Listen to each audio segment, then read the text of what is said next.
Si vous êtes parent et que l'avenir de vos enfants est une priorité, restez bien avec nous puisqu'on va maintenant vous proposer une plateforme qui permet aux élèves de première et de terminale d'intégrer plus facilement les classes préparatoires aux grandes écoles. Ça s'appelle PrépaLive et son dirigeant est avec nous. Bonjour Frédéric Vallée. Bonjour Loïc. Alors, suite à quel constat vous avez créé ce concept-là ? Il y a plusieurs constats qui sont télescopés. Tout d'abord, il y avait l'envie de revoir des anciens cours de professeurs qui nous ont passionnés, qui nous ont donné envie de suivre telle ou telle carrière ou de suivre telle spécialité.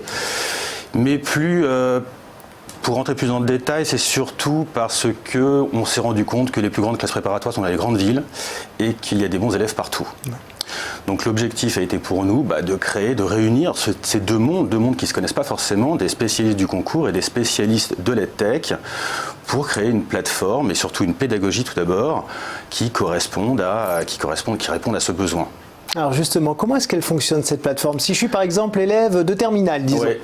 Alors, la plateforme, elle fonctionne plutôt très bien. Cette plateforme repose sur trois choses. Tout d'abord, elle repose sur nos professeurs qui constituent la substantifique moelle de PrépaLive. Ce sont nos professeurs qui sont prescripteurs, qui génèrent l'envie à nos élèves de suivre PrépaLive et de suivre les live classes. Plus clairement, PrépaLive fonctionne sur trois choses. C'est-à-dire que tout d'abord, il y a les manuels de cours qui sont rédigés par notre corps professoral, qui est constitué quasi exclusivement de profs de prépa, de profs publics et privés, qui sont également des concepteurs de sujets, des correcteurs de sujets, des membres du jury. Et donc, ils ont pris le programme officiel, en prenant le cas de Sciences Po, on constitue un manuel qui est décomposé en chapitres et sous-chapitres. Chaque sous-chapitre est consultable en ligne. On donne même la possibilité de l'imprimer si jamais l'élève peut faire des fiches et dans une zone blanche notamment. Chaque sous-chapitre donne lieu à une live class. Les live class, ce sont des cours qui sont streamés en direct, interactifs et enregistrés. Interactif, c'est-à-dire que l'élève peut poser toutes les questions qu'il le souhaite au professeur pendant le live via le chat, et enregistré, ce qui fait que si jamais il n'a pas pu participer au live en direct, dès le lendemain, il a la possibilité de voir et revoir la live class qu'il a manqué, ou simplement de la revoir pour potasser, et de poser là aussi, puisqu'on a mis en place une messagerie qui est en ligne directe avec les professeurs, afin qu'ils puissent poser toutes les questions qu'ils souhaitent aux élèves. Et enfin, le troisième point, ce sont des QCM.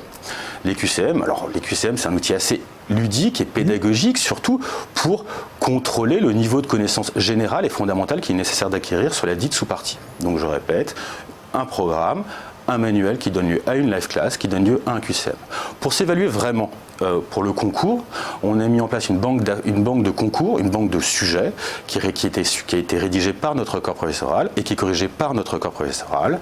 Donc l'élève télécharge le sujet, il y répond chez lui, il la re-upload sur la plateforme et dans les 24-48 heures, il a sa copie corrigée avec une page d'annotation sur les points positifs et perfectibles de sa copie. Ce que je peux vous garantir, c'est que la note qu'il a pour les concours blancs sera peu ou prou celle qu'il aurait eu le jour de l'examen, puisque ce sont des correcteurs du concours qui corrigent sa copie. D'ailleurs, comment vous sélectionnez les professeurs ? Ça doit être très compliqué. C'est le nerf de la guerre. C'est le nerf de la guerre et c'est pas évident du tout. Parce que un professeur, si vous le souhaitez, c'est un comédien. Un professeur rentre dans une salle, sent l'atmosphère et adapte son discours. Là, il est dans une salle, un peu comme celle-ci d'ailleurs. Il ne ressent pas vraiment l'ambiance générale de la salle, donc ne peut pas vraiment adapter son discours. Et donc, il doit s'adapter à cet exercice qui est un peu contre nature pour lui.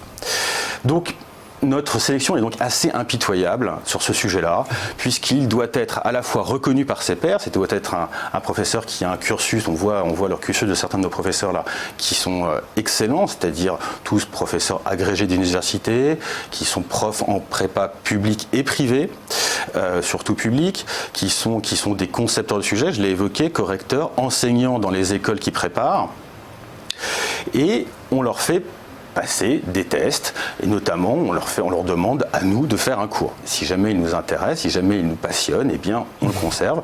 Mais ce n'est pas tout, puisque tout au long de la préparation, les élèves notent les professeurs, et donc en fin d'année, on voit si le professeur est conserver ou passe à autre chose. Eh ben, dis donc, Voilà. oui, c'est assez drastique, effectivement. Vous vouliez évoquer également la réforme du concours de Sciences Po. Qu'est-ce que ça a changé pour vous? Alors, la réforme du concours de Sciences Po, tout d'abord, on l'avait pressenti. Ouais. On l'avait pressenti parce que depuis Richard Descoings, c'était un peu la tendance. On se rendait compte un peu que ça allait évoluer dans ce sens-là. Nous, ce qu'on peut analyser, c'est que déjà Sciences Po a été pour nous un laboratoire pour tester notre plateforme qui après a fait tache d'huile sur les différents concours. On a testé notre produit sur Sciences Po, puis après on l'a développé sur le CRFPA, qui est le concours du barreau, puis les écoles de commerce post-bac, les écoles d'ingénieurs post-bac, les écoles et puis Mathsup anticipé, et enfin PACES, la PACES ou maintenant Portail Santé, qui est la prépa médecine. Pour répondre maintenant à votre question sur Sciences Po, ce qui va donner suite à ça, c'est qu'en fait, ça va baisser d'un cran en ce qui concerne la sélection des élèves. Parcoursup devient un guichet unique pour le supérieur, et donc la sélection ne se fera plus dans le supérieur, mais se fera pendant l'année de terminale. Alors, votre actualité notamment, c'est un partenariat avancé avec le continent africain. Pas que. En fait, on a été approché par différentes classes préparatoires présentielles et puis aussi d'autres écoles qui sont très intéressées par notre plateforme puisqu'elle est robuste, fluide, solide, elle ne bug pas et pour développer leur formation. Alors ça peut être des prépas qui souhaitent se développer, ou bien ça peut être des écoles qui, eux, décident d'enseigner pour le continent africain notamment. Alors c'est intéressant. Nous, ce qui nous intéresse surtout, c'est de diffuser un savoir de qualité au plus grand nombre, avec un outil solide et robuste. C'est pour ça qu'on s'intéresse à ces partenariats-là. Et puis aussi, ça correspond aussi à notre philosophie, puisque 85% de nos étudiants sont dans des villes de moins de 10 000 habitants. Donc l'objectif est d'offrir à tous une capacité d'intégrer l'école qu'ils souhaitent. Alors pour conclure, quel message vous souhaiteriez adresser aux étudiants, aux élèves, mais aussi aux parents sur l'intérêt de votre solution? Alors, tout d'abord, en fait, PrépaLive repose sur une pédagogie qui on privilégie le un peu souvent plutôt que le beaucoup en peu de temps. Donc ça repose vraiment sur l'infusion du savoir, c'est-à-dire qu'un étudiant chez PrépaLive, dès son inscription, a accès à l'intégralité de notre base documentaire. Cette capacité d'avoir l'intégralité de notre base documentaire lui permet donc de commencer à réviser dans un rythme de révision qui est après jalonné par nos live class. Comme on voit, il y a différents plannings et ce rythme de révision est continu et progressif.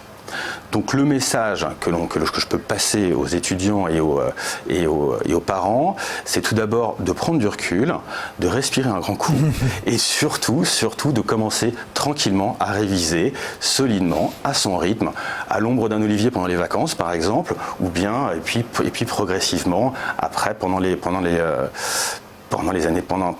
premiers 6 mois de l'école la classe de terminale. Merci beaucoup Frédéric Vallée. Je rappelle que vous êtes fondateur et dirigeant de PrépaLive.